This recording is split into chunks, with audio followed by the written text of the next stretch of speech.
छोटी बहू।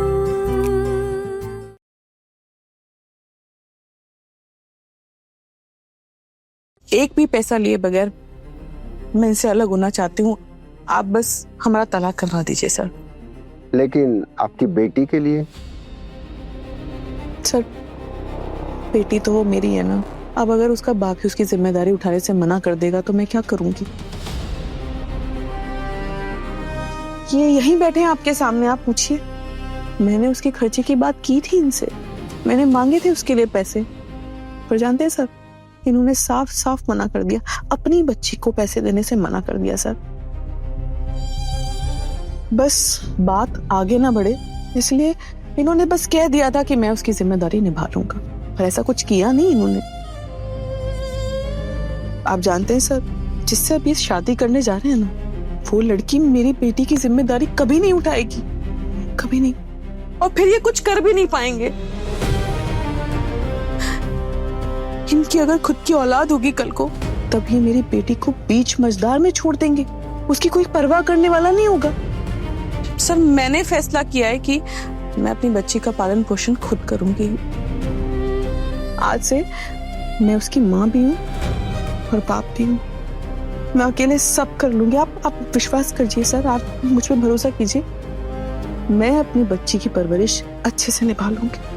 मेरी बेटी को किसी के एहसानों तले जीने की जरूरत ही नहीं पड़ेगी। आप चाहें तो कॉन्टेस्ट कर सकती हैं। मैं जानती हूँ सर, लेकिन जिस इंसान से मुझे प्यार ही नहीं है, जिस इंसान की मैं शक्ल तक देखना नहीं चाहती, इनके दिए हुए पैसे मैं छूंगी तक नहीं। बस आप हमारा तलाक करा दीजिए। आप अपनी पत्नी के साथ ऐसा अन्याय कर रहे हैं? सर आप पूरी बात नहीं जानते, ये सिर्फ यहाँ पे कहानियां बना रही है और कुछ नहीं।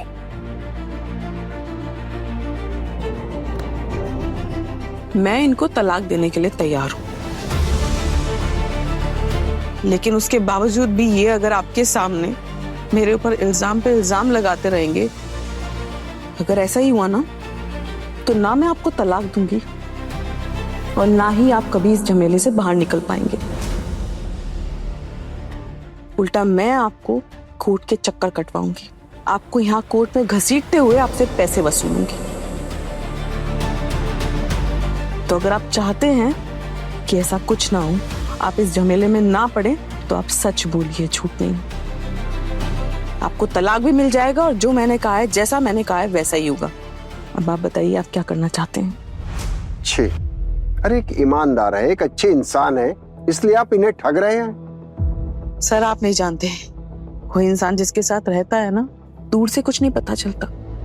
जब आप उनके करीब रहते हैं, उनकी घर गृहस्थी संभालते हैं, तब समझ में आता है कि वो इंसान है कैसा। और किसी के लिए ये समझना नामुमकिन है सर। आप शादी कर रहे हैं, क्या ये सच है? जी सर, और मैं इसे नहीं छोड़ रहा हूं। ये मुझसे अलग रहती है, मैं नहीं। मैं अपनी सारी जिम्मेदारियां पूरी करता हूं, अपना हर एक कर्तव्य निभाता हूं, पर बदले में मुझे क्या मिलता है? ना ये मेरा कभी ख्याल रखती है, ना मुझे खाना तक पूछती है, ना मेरी कोई सेवा करती है। और मुझे छोड़िए सर, मेरी माँ, मेरी घर में बुजुर्ग माँ है, उनका भी ख्याल नहीं रखती है। तो इसीलिए सर, अभी अलग रहना चाहती है तो रहे। मैंने भी बोल दिया कि ठीक है, मैं भी कोई जिम्मेदारी नहीं उठाऊंगा। सर हमारे घर में ना मेरा एक भाई है, जब से उसकी बीवी आई है ना, तब से ये आसमान पे चढ़ गई है। घर के सारे नियम, अनुशासन, सब कुछ इसने तोड़ के दिए, धज्जियां उड़ा के रख दी हैं इसने। हमारा पूरा परिवार बर्बाद हो गया है सर, इसीलिए मैं इसकी जिम्मेदारी नहीं उठा सकता। और दिक्कत क्या है सर, अच्छा खासा मूर्तियों का काम चल रहा है इसका। ये तो काम कर रही है ना, अपना कुछ बिजनेस कर रही है मूर्तियों का, मेरी उसमें कोई दिलचस्पी नहीं है। और रही बात रहने की, तो हाँ, मैं और मेरी माँ, हम बड़े मामा के यहाँ रहते हैं। और हाँ, अब ये बड़ी मामी के साथ ही रहती है, उनके कमरे में, कोई भी दिक्कत नहीं है। घूम फिर के सर सारा मुद्दा ना सिर्फ ये है कि इसको घर का काम करना पसंद नहीं है। फालतू की नोटंकी है सबकी सब। Mind your language. आप भूलिए मत कि आप कोर्ट में है। सर मैं इनसे कोई खर्चा नहीं रहती हूँ, तो क्या हक है इन्हें मेरे खाने पीने, मेरे रहने के ऊपर सवाल उठाने का? सर, आप बस अपना फैसला सुना दीजिए, क्योंकि अब मैं इनके साथ और यहाँ बैठ भी नहीं सकती। एक बात मैं जरूर कहना चाहूंगी, आपके सामने कहना चाहूंगी, इन्होंने और इनकी माँ ने मुझे बहुत सताया है, मेरे साथ बहुत बुरा बर्ताव किया। अपनी नई दुल्हन के साथ ये घर बसाने जा रहे हैं, उनके साथ अगर ये बुरा बर्ताव करेंगे ना, जैसे मेरे साथ किया था, तो इनके लिए और इनकी माँ के लिए अच्छा नहीं होगा। वो इन दोनों की हालत खराब कर देगी। ये बात तो मैं उसे देखते ही समझ गई थी। जानते हैं सर, इन्होंने हमेशा मुझे नीचा दिखाया। मैं कम पढ़ी लिखी हूँ ना, थोड़ी सी भोली हूँ, पढ़ना लिखना नहीं जानती। इन्होंने मुझे हमेशा सबके सामने छोटा दिखाया है। तो आप जानते हैं, ये बात एक लड़की के लिए बहुत बड़ी होती है, इसे भूलना नामुमकिन है। मैंने सब कुछ सहा, सब सहा। जानते क्यों? क्योंकि मेरे पास कोई और चारा ही नहीं था। मेरे मायके भी मैं वापस नहीं जा सकती। आप जानते हैं सर, शादी से पहले ना मैं कबड्डी खेला करती थी। मैं चाहती ना तो शादी से पहले मैं और तरक्की कर सकती थी, कबड्डी में और नाम कमा सकती थी। पर आप तो जानते हैं ना सर, हम और तो क्या जिंदगी है। हमारा तो बस एक ही मकसद होता है ना, शादी करना। इसलिए मैं भी उसी मकसद से आगे बढ़ी। मैंने भी शादी की और अपने हुनर की बलि चढ़ा दी। आप जानते हैं सर, अगर मेरी छोटी देवरानी ना होती ना, तो मैं अपनी कीमत कभी समझ नहीं पाती कि मैं खुद के लिए, अपनी बच्ची के लिए पैसे भी कमा सकती हूँ, भरण पोषण भी कर सकती हूँ, मैं अपनी जिंदगी अच्छे से जी सकती हूँ। किसी पति की कोई जरूरत नहीं पड़ती है उसके लिए। मैं आपसे हाथ जोड़ के विनती करती हूँ, मुझे इनसे छुटकारा दिला दीजिए। देखिए, आपकी पत्नी बहुत अच्छी औरत है, इसलिए आपको इतनी आसानी से छोड़ रही है। कोई और दूसरी औरत होती ना तो ऐसे नहीं छोड़ती। आप दोनों यहाँ म्यूचुअल डाइवोर्स के लिए आए हैं, इसलिए मेरी ड्यूटी है कि मैं आपको समझाऊं कि एक बार आप लोग कोशिश और कीजिए। पर अब मैं ही कह रहा हूं कि आप दोनों का अलग हो जाना ही बेहतर है। आपने इनकी जिंदगी का जो नुकसान किया उसे तो ठीक नहीं किया जा सकता, लेकिन अब अपनी दूसरी पत्नी की जिंदगी तबाह मत कीजिएगा। मुझे पता है आप जैसे लोग हमारी बातें मानते नहीं हैं और अपने मन की करते हैं, फिर भी मेरा फर्ज है कहना, इसलिए बता रहा हूं। चलिए, मैं डाइवोर्स पेपर पे साइन कर देता हूं।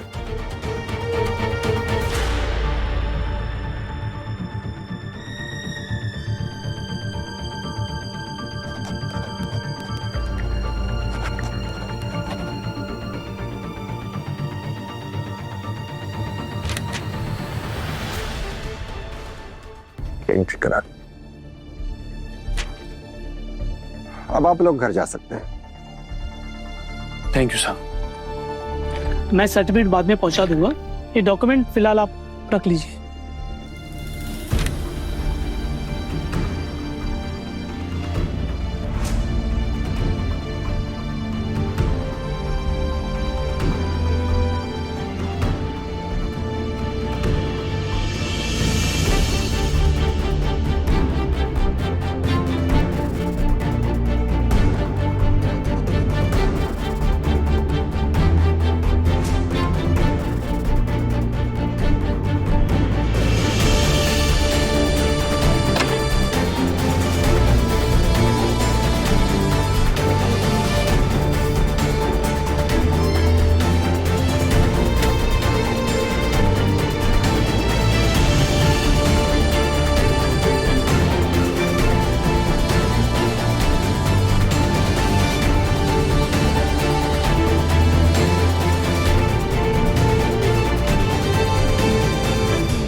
सब ठीक हो जाएगा, सब ठीक हो जाएगा। जीजी, आप ठीक है ना? तो मैं आज ही पुजारी को बुला लूं? माँ, आज ही बुलाएं उसे। अब इससे कानूनी तौर पर छुटकारा तो मिल ही गया है ना, तो क्या दिक्कत है? वो क्या है ना कि वो आ जाएगी तो तेरी शादी की बातचीत कर लूंगी। वो क्या है ना कि शादी के मामले में ना देर करना अच्छी बात नहीं होती है। ठीक है माँ, जैसा आपको सही लगे। अभी ना गाड़ी में बैठकर बात करते हैं। क्यों गाड़ी में? मैं क्या इन लोगों से डरती हूँ? अरे मेरे बेटे की शादी मैं जिससे चाहूँ उससे करवाऊंगी। वो घर मेरे दादा का है, इसलिए हमारा भी हक है उस पर, इसलिए हम वहीं रहेंगे। अब मैं भी देखती हूँ मोहल्ले वाले और घर वाले हमारा क्या बिगाड़ते हैं। तू देखना, मैं उसी घर से तेरी दोबारा बारात निकालूंगी। एक काम करते हैं, वो सामने एकता मिठाई की दुकान है ना, चलिए मैं ना आप सबको मिठाई खिलाती हूँ। सुन रही है माँ, कैसे मिठाई खिलाने की बातें कर रही है? अरे मिठाई तो हम खाएंगे, रसमलाई खाएंगे, रसगुल्ले खाएंगे। अरे इससे कानूनी तौर पर छुटकारा जो मिला है, हम तो जश्न मनाएंगे। चल बाहर पैसे बर्बाद नहीं करते, घर चलते हैं। वहां पर छोटी भाभी और दादा भी इंतजार कर रहे होंगे, ये जानना चाहते होंगे ना कि क्या हुआ। हा? ये लड़की कोई इतनी सीधी सादी भी तो नहीं है ना, कभी भी पलट सकती थी, कुछ भी कांड हो सकता था ना। पलट सकती थी, कोशिश तो पूरी की थी इसने। अंदर पता नहीं क्या क्या बुरा भला बोल रही थी मुझे। कुछ साबित करने के लिए तो कुछ था नहीं, और सिर्फ बातों से कुछ होता नहीं है, ये बात उसे समझ आ गई। तो फिर उसे मजबूरन वही करना पड़ा जो करने आई थी। पर मैंने तो मन बना लिया था कि अगर आज ऐसा कुछ हुआ ना, तो आज मैं इससे जबरदस्ती अपना पत्नी होने का फर्ज इससे निभाऊंगा। और ये जो मूर्तियों का बिजनेस है ना, सब छुड़वा दूंगा। कैसी बातें कर रहा है तू? हाँ, पत्नी का फर्ज निभाता? हाँ देख पोल्टू, ये बात मत भूल, कोई और लड़की भी तेरा इंतजार कर रही है, याद है ना तुझे? इसीलिए तो कोई जबरदस्ती नहीं की मैंने, चुप रहा। चलिए चलते हैं। ठाकुर जी, बेटे का तलाक हो गया तो उछलते कूदते घर जा रही हैं? आखिर किसके घर जा रही हैं? मेरे ही घर ना। तो कम से कम बताकर जाना तो बनता है कि नहीं? अब तक तो इतनी देर से यहीं खड़े खड़े भाषण दे रही थी, तो अब क्या हुआ? अब क्यों भाषण बंद हो गया? अब क्या सीधे अपने होने वाली बहू के घर जा रही है, या फिर आज ही शादी करके उस लड़की को हमारे घर लेकर आ रही हैं? क्यों भाभी, आप लोगों को हमारे मामले में इतनी दिलचस्पी क्यों है? हमें तो आपके किसी भी काम में कोई दिलचस्पी नहीं है। हाँ, जो लड़की 2 दिन बाद आने वाली है, आज आ जाएगी तो क्या हो जाएगा? हर पोल्टू, तू खड़ा खड़ा यहाँ क्या सुन रहा है ये सब बातें? चल चलते हैं, हमें और भी बहुत काम है।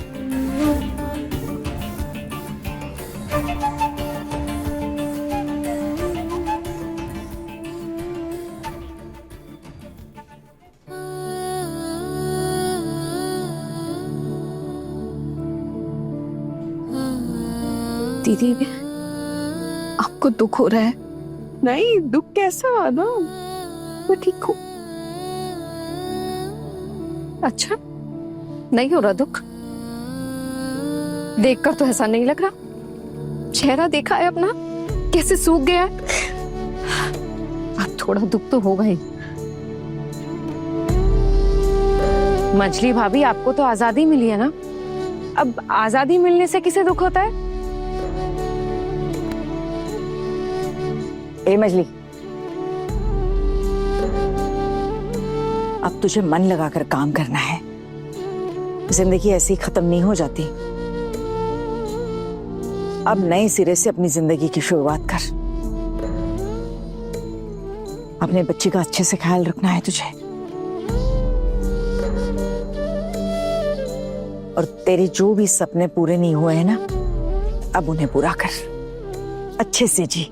और ये बात कभी मत भूलना, एक औरत मर्द के बराबरी का काम कर सकती है। जिंदगी का एक हिस्सा बेकार हुआ तो क्या पूरी जिंदगी बर्बाद हो जाती है? नहीं, चल घर चलना है।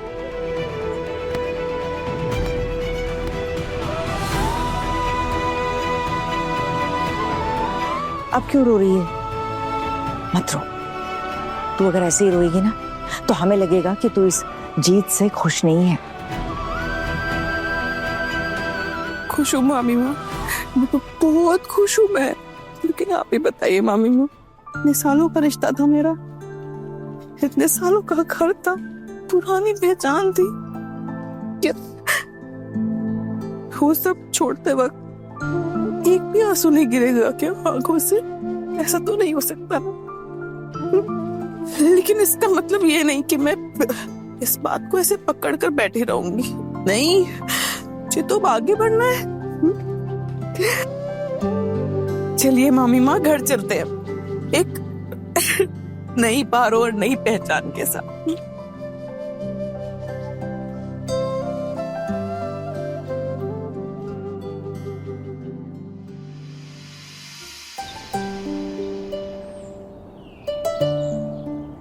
बड़ी माँ।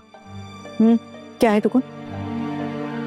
बड़ी माँ, पिशी मुनि ने तो काफी मेहमानों को बुला लिया, इसलिए मैं शादी को तो रोक नहीं पाया। और चाहे कुछ भी कह लो, अब मैं अपने ही घर वालों को पुलिस स्टेशन के चक्कर तो नहीं लगवा सकता, इसलिए आज ये लोग मेरे हाथ से निकल गए। फिर पोल्टू दादा को शादी भी आज ही करनी है, क्या ही कर सकते हैं। हाँ, पिशीमा और माँ तो मुझसे भी कह रहे थे कि मैं जाके शादी में शामिल हो जाऊं। माँ, पिशी मुनि मुझे भी बोल रही हैं, कह रही हैं पोल्टू तेरा अपना ही भाई है ना, और पहली पत्नी से तो उसका रिश्ता टूट ही गया है, तो क्या वो अब सन्यासी बन के रहेगा? दूसरी शादी करने में क्या दिक्कत है? और वैसे भी मजली बहू तो उनके साथ रहना नहीं चाहती है। बस यही सब समझा बुझाकर हमें शादी में बुला रही हैं। खोकन, अब तुम लोग बड़े हो गए हो, तुम लोग अपना अपना फैसला ले सकते हो। तुम लोगों को क्या करना है क्या नहीं ये सब तुम खुद ही तय करो। और फिर ये सारी बातें मुझसे कहने का कोई फायदा नहीं, क्योंकि इसमें मैं कुछ नहीं कर सकती। सुनिए, आप जाएंगे क्या? मेरे जाने की कोई इच्छा नहीं है। पारो मेरी बहन से कम है क्या? मैं कैसे जा सकता हूँ?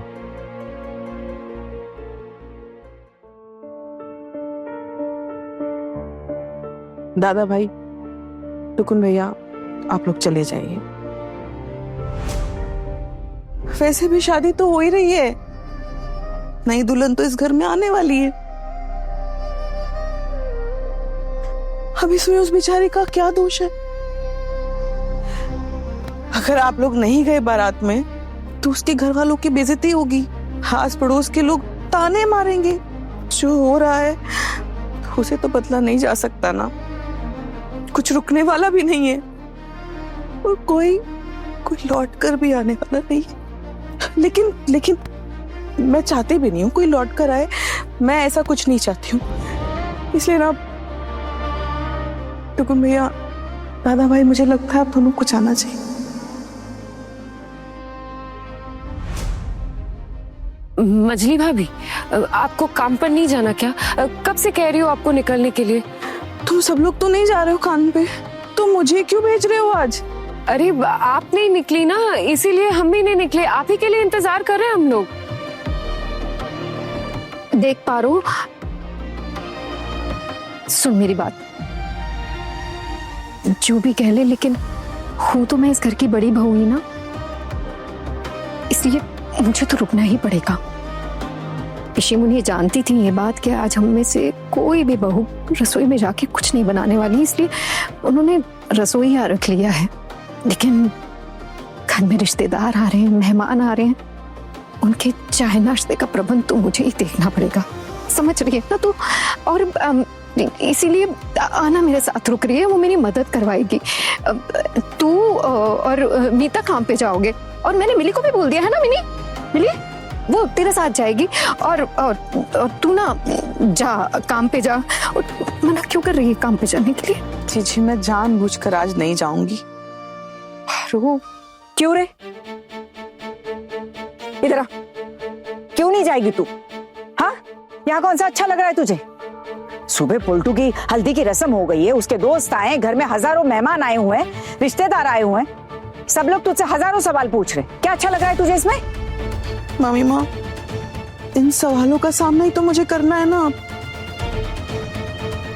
ये तो बहुत जरूरी है मेरे लिए।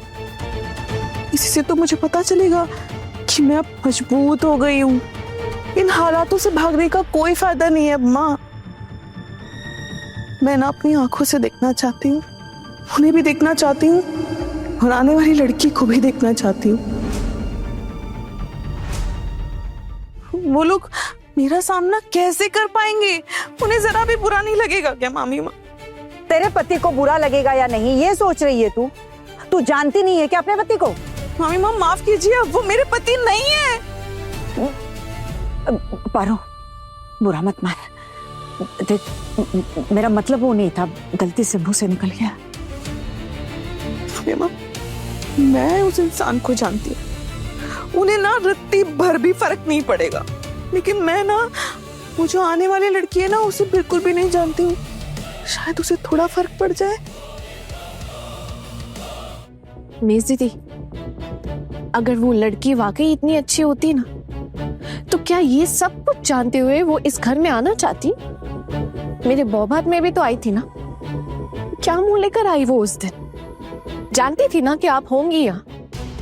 थोड़ी सी भी इज्जत की उसने आपकी? खैर मेज दीदी, आप ये सारी बातें छोड़िए ना। आप देखिए हमारे हालात कितने बदल चुके हैं। धीरे धीरे ही सही, लेकिन बहुत कुछ अच्छा हो रहा है हमारे साथ, है ना? देखिए अब जाके खुद को संभाला है हम लोगों ने। तो अब ये सारी बातें छोड़िए, हाँ, और चलिए अपने काम पे चलते हैं। मैं ना आज उन्हें धूला बनकर जाते हुए देखना चाहती हूँ।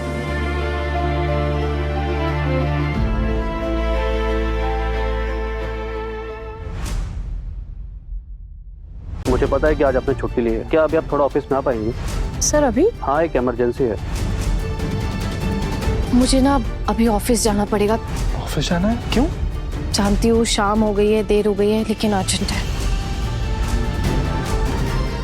ऐसी कौन सी प्रॉब्लम है जब तक आना नहीं चाहिए तब तक सॉल्व नहीं होगी? बड़े घर की छोटी बहू शाम 9:30 दंगल टीवी पर।